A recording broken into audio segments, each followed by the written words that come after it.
Al-Quran menjelaskan pertama, "May yattaqillaha yaj'al lahu makhraja." Barang siapa yang bertakwa kepada Allah Subhanahu wa taala, maka dia akan diberikan makhraja. Makhraja itu jalan keluar dari segala macam kesulitan. Jalan keluarnya ada saja. Menurut ukuran kemampuan dia tidak mungkin, mustahil, tidak bisa, mana mungkin. Tapi pada waktunya ada saja jalan keluarnya. Termasuk jenisnya yaj'al lahu makhraja. Orang yang bertakwa kepada Allah selalu diberikan jalan keluar dari segala kesulitan yang dihadapinya. Siapa sih orangnya yang tidak pernah sulit dalam hidup? Siapa orang yang tidak pernah mengalami kesulitan? Tapi kadang orang menilai, itu kelihatannya hidupnya enak aja ya, kayaknya gak pernah mengalami kesulitan. Sebenarnya bukan tidak pernah mengalami kesulitan, Allah selalu memberikan jalan keluar dari segala kesulitan yang dihadapinya. Lah kalau Allah yang memberikan jalan keluar, tentu sangat mudah sekali. Orang yang bertakwa diberikan jalan keluar dari segala macam kesulitan. Satu. Yang kedua, wa yarzuqhu min haitsu la yahtasib. Dia akan diberikan rezeki oleh Allah dengan jalan yang tidak disangka-sangka. Rezekinya datang dengan cara yang tidak disangka-sangka. Gajinya mungkin kecil, tapi penghasilannya gede. Kan itu yang penting.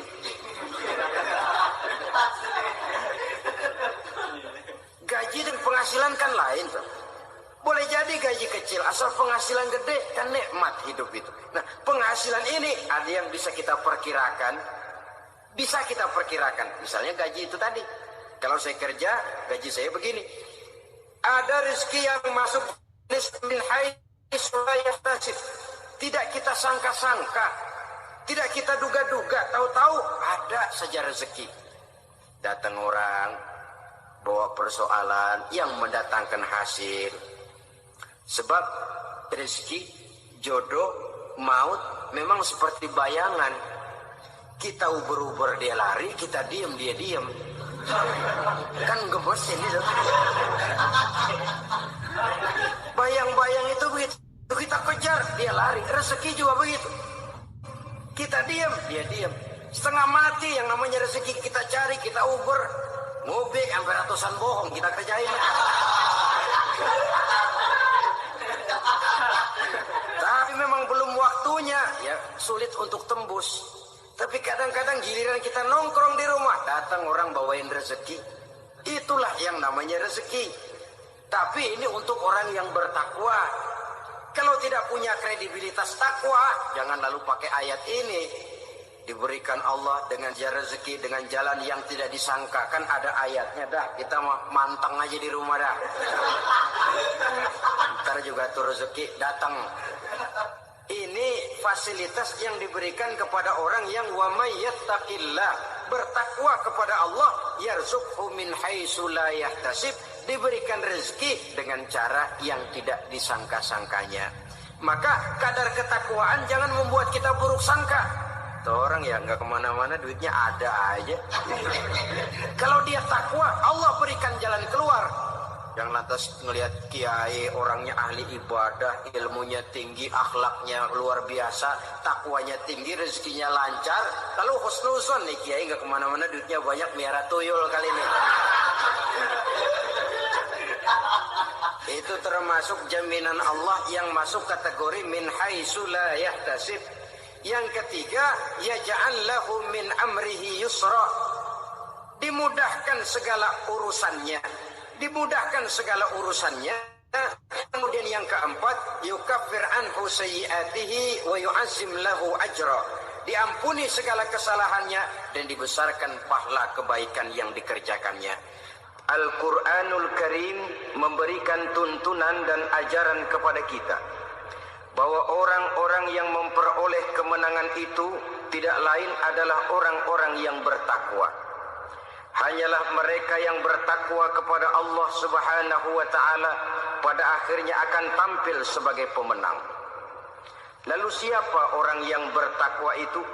Dijelaskan dalam awal-awal Al-Baqarah. Orang bertakwa yang akan meraih kemenangan itu adalah orang-orang yang mendirikan sholat. Kenapa sholat mengantarkan orang untuk meraih kemenangan? Yang jelas, inna sholata tanha anil fahsya'i wal munkar. Sholat mampu mencegah manusia dari perbuatan keji dan munkar. Banyak filsafat hidup yang terkandung di dalam sholat ini. Sejak kita wudu, sampai kita menghadap ke arah kiblat, sampai kita melakukan gerak-gerak sholat, bacaan-bacaan yang ada di dalam sholat, lalu sampai kepada mengucapkan salam. Banyak filsafat hidup yang terkandung di dalam sholat.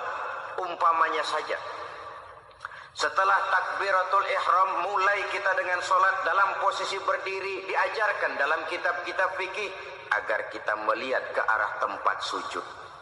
Ini kan filsafat kehidupan. Kalau kamu sholat dalam posisi berdiri, lihat tempat sujud. Jangan sholat mata jelalatan, sebab nanti bisa mengurangi kekhusyuan.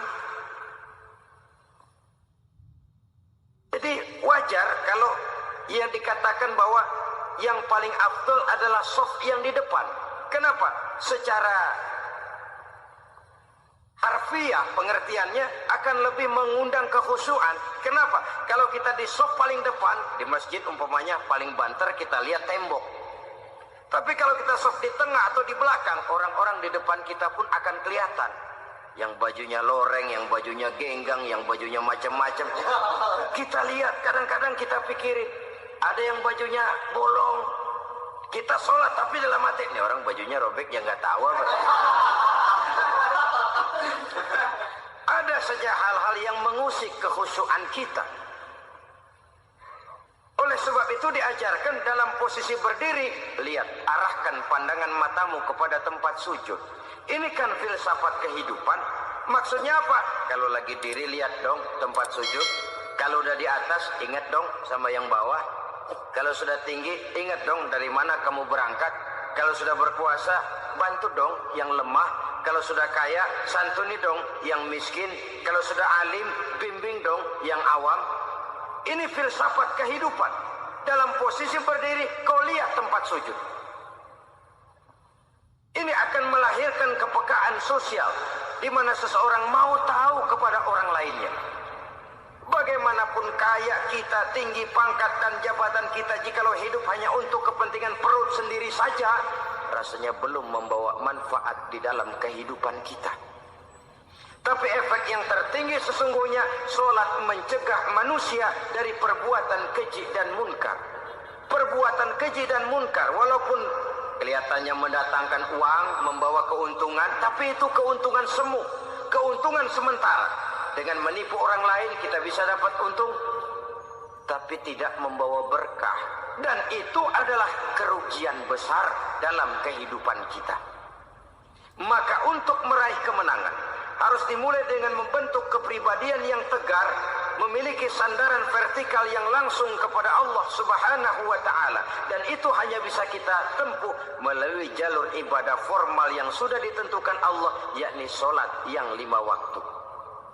Untuk memperkuat itu, ada sholat-sholat sunnah, rawatib, nawafil, sebagai terminal-terminal kontrol cadangan untuk memelihara stabilitas temperatur batin di dalam kita berhubungan dengan zat yang maha gaib, yaitu Allah Subhanahu wa ta'ala.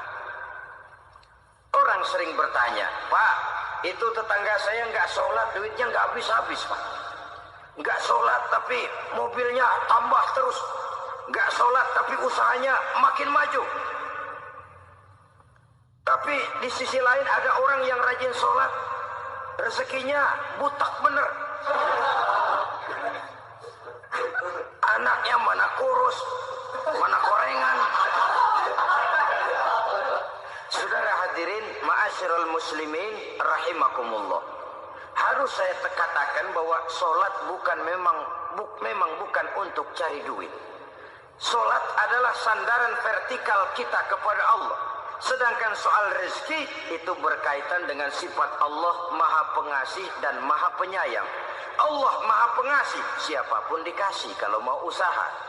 Allah Maha Penyayang. Tidak semua orang disayang oleh Allah Azza wa Jalla. Dan belum tentu banyak harta itu merupakan nikmat. Mungkin juga istidraj. Artinya istidraj itu dikasih tapi diambulin, kalau bahasa Betawinya itu. Dikasih tapi diambulin, itu bukan merupakan nikmat sesungguhnya, lebih merupakan azab dari Allah Subhanahu wa ta'ala.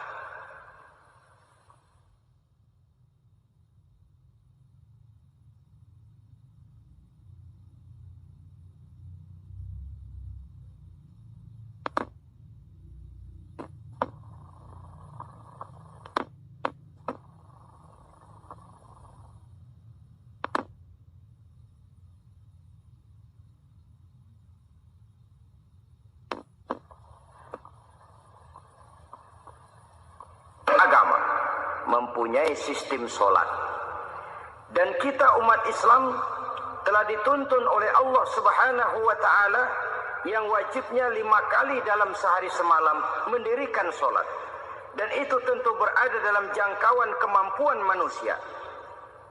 Pada awalnya barangkali kita memang merasa sholat itu satu kewajiban, tapi semakin kita hayati makna, manfaat dan filsafat yang terkandung di dalam ajaran sholat, semakin sampai kita kepada keyakinan bahwa sholat adalah keperluan kita. Sehingga pada waktu tertentu dinilai puncaknya, kita tidak lagi akan berkata saya wajib sholat, tapi kita akan berkata saya perlu sholat. Kalau kita sudah merasakan itu adalah keperluan kita, nah di sanalah kita baru akan merasakan ruginya kalau hal itu tidak kita laksanakan. Sepanjang kita masih berkata saya wajib sholat, kita akan lebih merasakan dia sebagai beban ketimbang sebagai keperluan.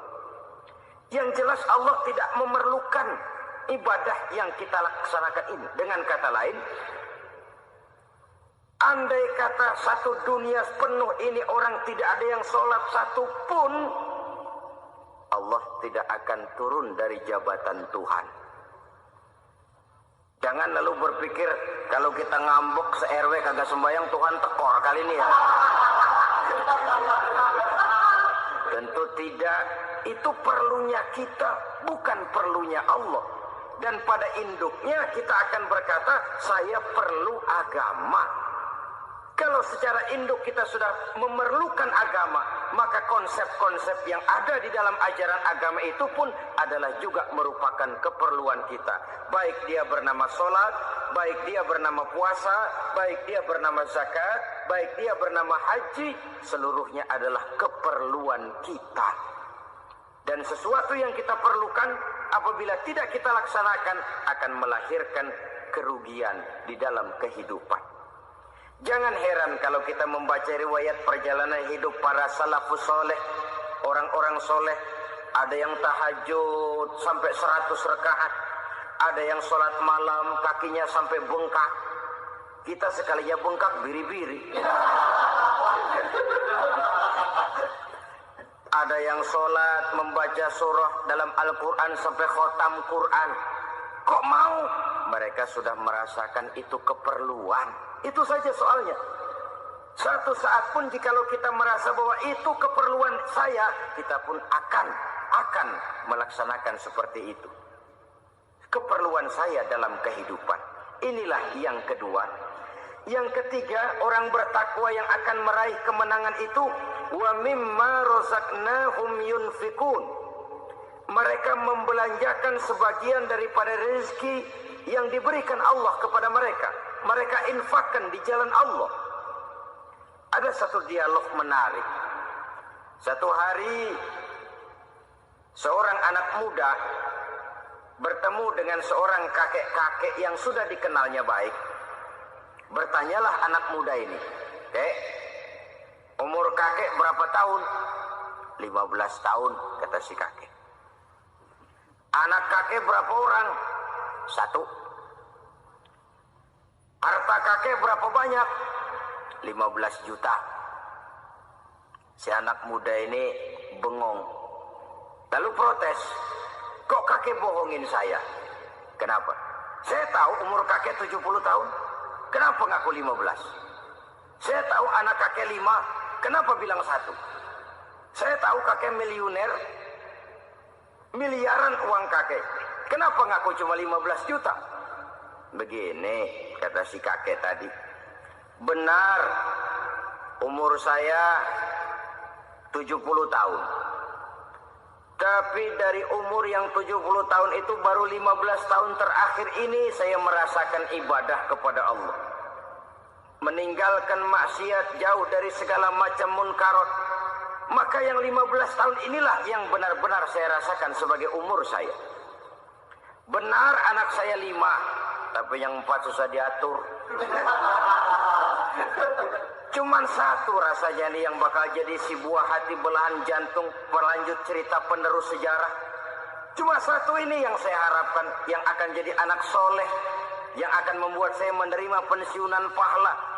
Kalau yang 4 apek dah, nggak ada harapan. Yang 1 nyekek botol mulu. Oh begitu, iya. Lalu kenapa kakek bilang harta kakek cuma 15 juta padahal saya tahu kakek uangnya miliaran, depositonya banyak? Ya karena 15 juta itulah yang saya ingat yang pernah saya belanjakan di jalan Allah. Saya merasa itulah harta saya yang sebenarnya. Yang miliaran yang saya simpan di bank kelak kalau satu saat saya mati akan jadi rebutan di antara anak-anak saya. Iya kalau anak saya soleh kayak yang 1 ini. Kalau yang 4 tadi udah tulen dia bakal berantem dah berebut tuh. Jadi 15 juta yang saya belanjakan di jalan Allah inilah yang saya merasakan benar-benar harta saya yang sesungguhnya. Dialog ini patut menjadi bahan renungan kita bersama. Diberikan kita umur 40, 50, 60, 70, 80. Berapa tahun dari umur yang diberikan itu yang jalan mulus, yang kita gunakan untuk melaksanakan ibadah. Banyak harta kita simpan di bank, di lemari, di dompet, di tas. Tapi berapa yang sudah kita depositokan di jalan Allah yang akan menemani kita di hari kita kembali nanti. Maka orang bertakwa yang akan meraih kemenangan, wa mimma razaqnahum yunfikun, mereka membelanjakan sebagian dari rezeki yang diberikan Allah di jalan Allah Subhanahu wa ta'ala.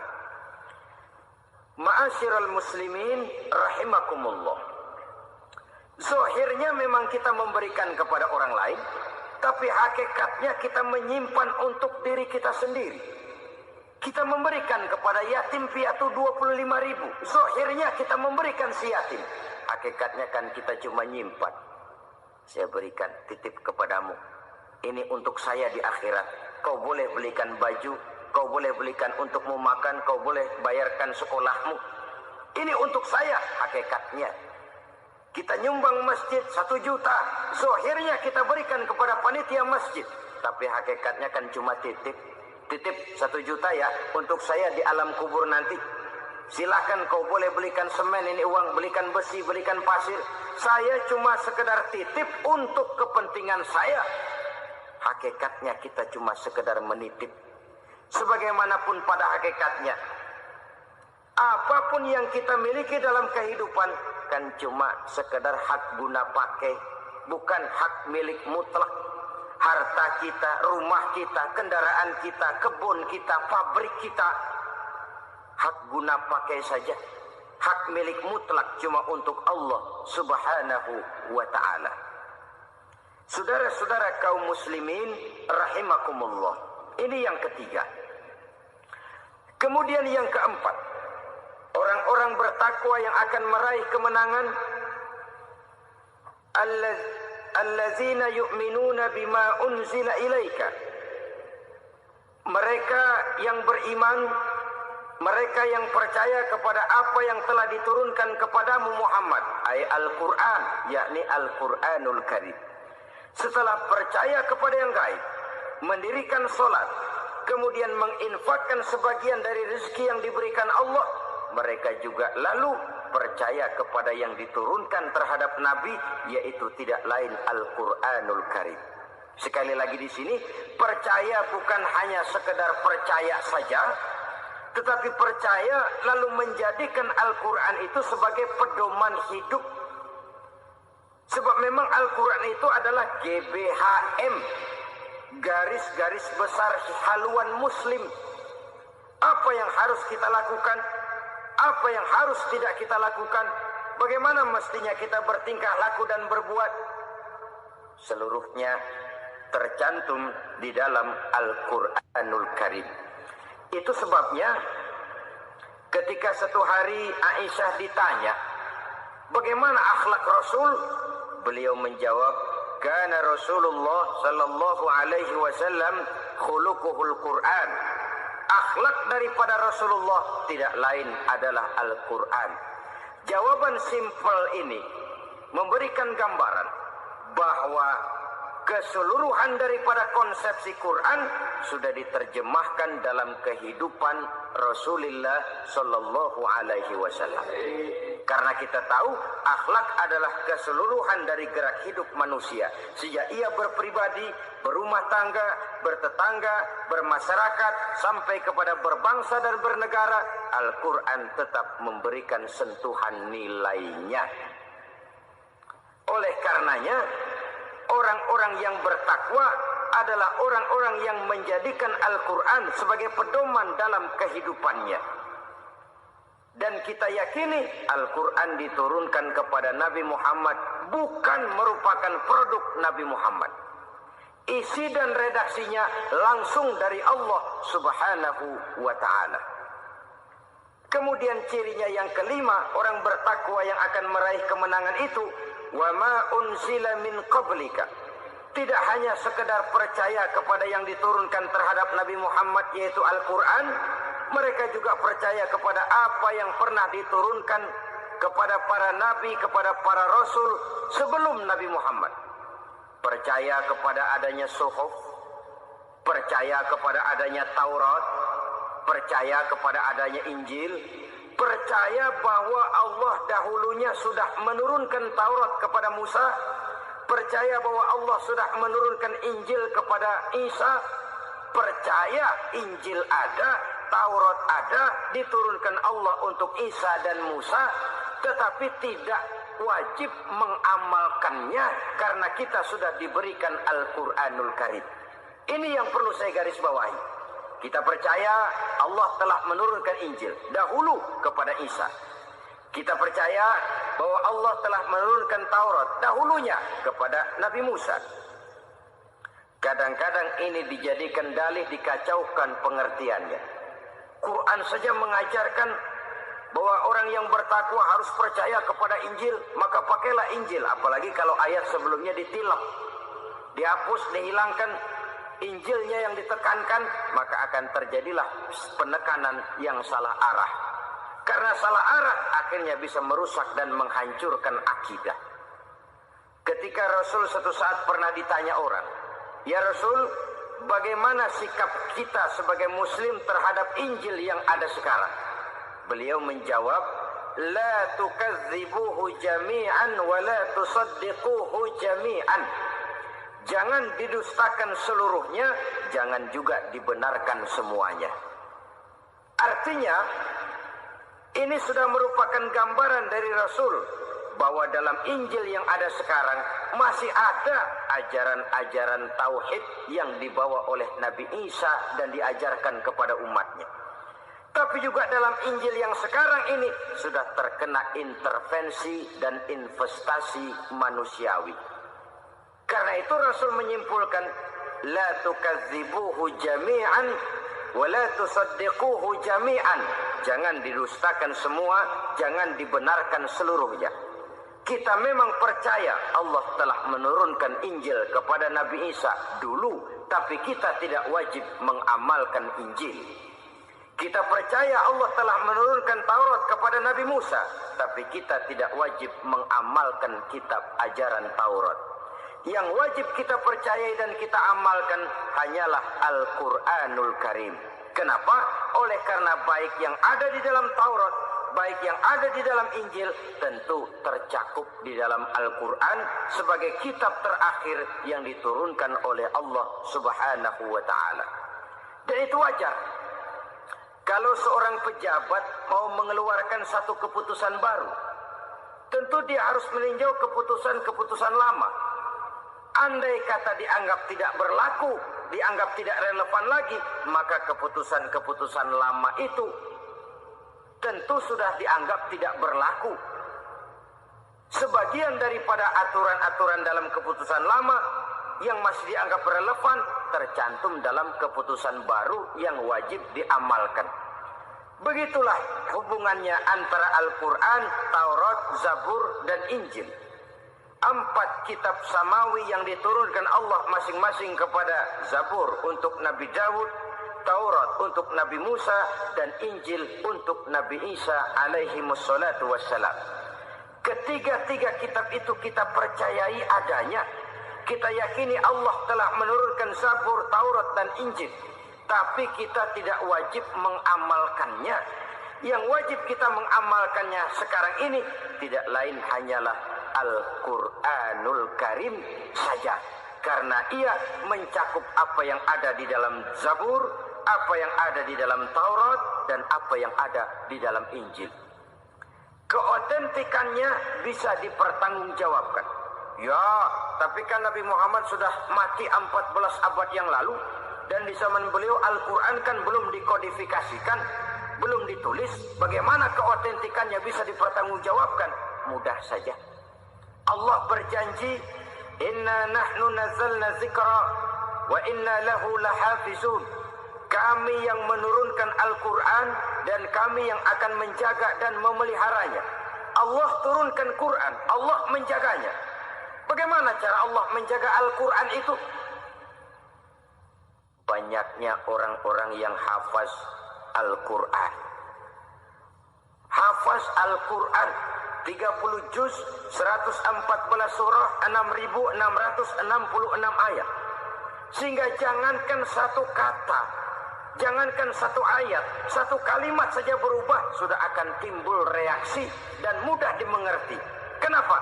Banyak orang-orang yang hafaz Al-Quran. Sedangkan pada setiap akhir tahun biasanya malaikat Jibril selalu mengadakan checking terhadap ayat-ayat yang diturunkan pada waktu itu. Di zaman Nabi sendiri sudah ada usaha kodifikasi. Dan yang lebih luar biasa lagi, sampai hari ini tidak seorang pun mampu membuat satu ayat saja semacam Al-Quran. Ke bahasa manapun dia diterjemahkan, naskah aslinya tetap ikut. Rujukan dasarnya tetap ada. Berdasarkan itu, maka tidak mungkin terjadi penyelewengan terhadap atau pemalsuan terhadap ayat-ayat Al-Quranul Karim. Kesuciannya, keotentikannya, kemurniannya bisa dipertanggungjawabkan. Ma'asyiral muslimin rahimakumullah. Oleh karenanya, konsepsi dasar daripada ajaran Islam ini memang tidak lain adalah Al-Quran dan Sunnah. Isi daripada agama Islam yang merupakan iman, Islam, dan ihsan, konsepsi dasarnya tidak lain adalah Al-Quran dan Sunnah Rasulullah Sallallahu Alaihi Wasallam. Maka yang kita perlukan sekarang ini adalah terjemahan Al-Quran di dalam kehidupan kita. Dengan demikian, maka gaya kehidupan yang lebih Qurani itulah yang kita dambakan. Kita perlu memang terjemahan Quran dalam bahasa Inggris, dalam bahasa Belanda, dalam bahasa Jepang, tapi yang lebih kita perlukan adalah terjemahan Quran di dalam kehidupan kita. Konsekuen, tidak memanipulasi, ringan sama kita jinjing, berat sama kita pikul. Jangan kalau lempengan ayat Quran tuh kira-kira enak diamalin, keras teriakan kita. Giliran kira-kira ayat Quran itu mukul kepala kita sendiri, diam kita. Itu ciri yang pernah disindir Allah dalam awal-awal Baqarah juga. Ciri beragamanya orang yang munafik. Kullama adha'a lahum masyawfi, kata Allah. Wa iza azlama alaihim qamu. Apabila terang mereka jalan, apabila gelap mereka berhenti. Artinya, kalau kira-kira di Islam nguntungin, rame-rame pada teriak Islam. Tapi ketika diminta untuk berjuang, ketika dituntut untuk berkorban, rame-rame mengundurkan diri. Nasib agama tidak ubahnya seperti daun pisang yang dikait orang di tepi jalan lantaran tak berpayung di ketika hari hujan. Manakala hujan usailah sudah, daun itu pun dicampakkan di tepi jalan, diinjak pula orang nan lalu. Artinya orang menjadikan agama cuma sebagai lipstick, decoration only, tidak konsekuen. Hanya pada saat-saat kelihatannya Islam membawa keuntungan, rame-rame orang teriak-teriak tentang Islam. Tapi jikalau diminta berjuang, jikalau dituntut untuk berkorban, biasanya rame-rame juga mengundurkan diri. Jangan heran kalau mayoritas hitungan kita, tapi minoritas peranan kita. Kuantitas kita dalam jumlah, tapi dalam kualitas kita lebih sering jadi penonton daripada jadi pemain. Padahal itu sangat tidak boleh terjadi. Umat Islam di Indonesia harus bangkit. Umat Islam di Indonesia harus sadar akan keberadaannya. Tidak boleh hanya jadi penonton berpangku tangan. Karena memang agama kita juga mengajarkan untuk konsekuen di dalam menjabarkan ajaran-ajaran daripada agama kita. Kita sering jatuh menjadi umat yang lemah. Oleh karena kita ini tidak pandai menggalang kebersamaan yang diakibatkan tidak konsekuennya kita. Diistilahkan bahwa umat Islam di dalam menggalang kebersamaannya itu harus seperti orang main sepak bola. Saudara-saudara kan tahu orang main sepak bola itu. Orang main sepak bola, kalau pertandingan belum dimulai sih silakan saja kumpul di luar lapangan, atur strategi yang baik. Tapi kalau pertandingan sudah dimulai, turun ke lapangan hijau, jangan kumpul terus. Ada sepak bola gotong royong. Mundur-mundur rame-rame. Depan ke depan kumpul melulu mainnya. Kalah. Orang main sepak bola itu ya harus ada penyerang tengah, harus ada penjaga gawang, harus ada strikernya, harus ada kiri luarnya, kanan dalamnya yang jadi backnya. Posisi boleh bermacam-macam, tapi yang penting saling ngoper untuk menggolkan gawang lawan. Begitulah umat Islam ini. Boleh ada yang jadi pejabat, boleh ada yang jadi pengusaha, boleh ada yang jadi petani, silakan ada yang jadi seniman, ada yang jadi penyair, ada yang jadi artis sekalipun. Tapi kalau sudah berhasil menguasai bola, jangan lupa operannya. Operan itu yang langka. Kita ini muslim kadang-kadang kalau sudah memegang menguasai bola, kalau belum mau mampus, belum mau ngoper. Nanti kalau sudah nggak punya bola, baru mau ngoper. Kalau sudah dengar-dengar mau dekat pensiun, baru mau jihad, baru mau berjuang, baru mau ngurus pesantren. Tanda tangan sudah tidak laku, memo sudah tidak dihargai, baru mau berjuang. Kemarin kemana mas?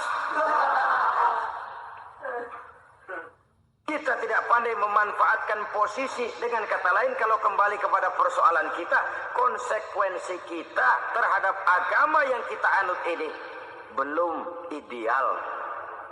Kita masih lebih sering berislam ini pada saat-saat yang menurut perhitungan kita membawa keuntungan.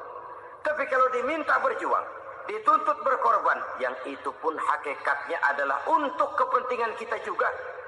Allah tidak pernah menuntut kita untuk jihad bagi kepentingan Allah, itu tidak. Berjuang menegakkan agama Allah, apakah untuk kepentingan Allah? Tidak. Untuk kepentingan kita. Sebab nilai-nilai jihad itu pada akhirnya akan membawa kita kepada suatu kebahagiaan. Setidaknya kalau tidak di dunia, tentu di akhirat sebagai syahid. Oleh karena itu, pada bagian akhir ini saya ingin mengajak, marilah kita konsekuen. Sekali kita berkitabkan Al-Quranul Karim, mari dia kita jadikan pedoman. Jangan cuma kita jadikan sebagai penghias dinding, pelengkap rumah, bahwa di rumah kita ada Al-Quran, tapi yang baca kecoa. Habis pada bolong tuh Quran. Yang penting kan punya Quran. Ditaruh di pintu rumah. Biar apa? Biar kuntilanak kagak masuk katanya.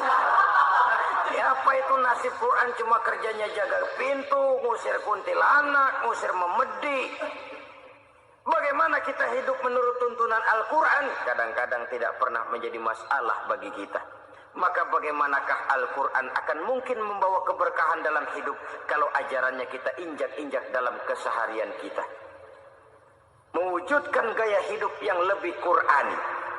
Itulah yang akan kita rintis di dalam kehidupan kita, bertahap, step by step, menurut kemampuan yang ada pada kita. Jika jalan ini tidak bisa kita selesaikan, percayalah akan ada generasi penerus yang akan melanjutkan usaha dan cita-cita mulia itu. Jadi percaya kepada Taurat, percaya kepada Injil, sekadar percaya Allah dahulunya sudah menurunkan itu, tapi kita tidak wajib mengamalkannya. Kenapa? Generasi Injil masa berlakunya sudah kedaluwarsa. Taurat masa berlakunya sudah kedaluwarsa. Injil pernah berlaku untuk orang Nasrani di zaman Nabi Isa. Taurat pernah berlaku untuk orang Yahudi di zaman Nabi Musa. Setelah generasinya berlalu, datang Rasul penutup yang membawa Al-Quranul Karim. Maka Al-Quran itulah yang berlaku menjadi pedoman sampai hari akhir nanti. Jangan jauh dari Al-Quran, karena apabila ini kita lakukan, maka kita akan kembali kepada satu gaya hidup yang jauh dari tuntunan agama. Dan itu artinya kita akan semakin jauh untuk meraih kemenangan. Saudara-saudara kaum muslimin rahimakumullah. Yang keenam, yang terakhir, orang-orang bertakwa yang akan meraih kemenangan itu, wabil akhirati hum yuqinun. Mereka percaya, mereka yakin seyakin-yakinnya akan adanya hari akhir, di mana seseorang akan mempertanggungjawabkan seluruh perbuatannya di dalam hidup ini. Dan tidak ada satu perbuatan yang bagaimana kecilnya sekalipun, yang tersembunyi dalam pandangan manusia, yang tidak akan dibukakan persoalannya di mahkamah Qadi Rabbul Jalil di akhirat nanti. Itulah sebabnya maka percaya kepada akhirat disebut secara khusus. Padahal di awal tadi sudah dijelaskan yu'minuna bil ghaib, percaya kepada alam gaib, dan alam gaib ini termasuk akhirat. Kenapa pada bagian akhir disebut lagi akhirat?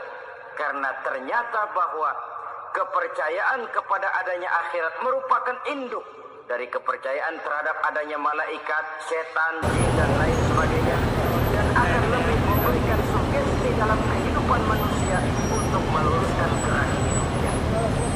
Jikalau suatu saat tergerak hati akan berbuat kejahatan, ingin mencuri, sadarlah, awas, ada akhirat. Sebab kalau kita cuma teriak awas ada polisi, itu cuma tertunggu sementara, begitu polisi melembat. Kalau kita ingin berbuat jahat cuma berteriak awas ada hantu, cuma sementara kejahat itu ada. Tapi kalau ceritanya awas ada akhirat, mau menyeleweng awas ada akhirat, mau berjudi awas ada akhirat, mau mencuri awas ada akhirat. Keyakinan yang akan meluruskan gerak hidup manusia, sehingga gerak itu jadi lebih terarah dan terkontrol, tidak merugikan baik diri sendiri, lebih-lebih orang lain.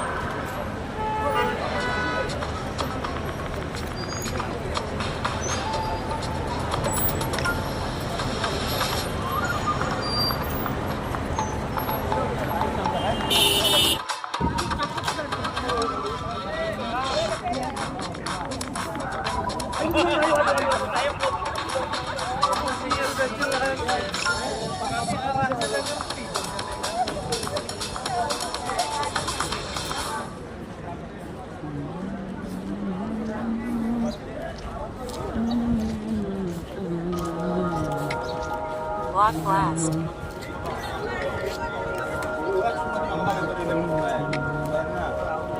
Installing now.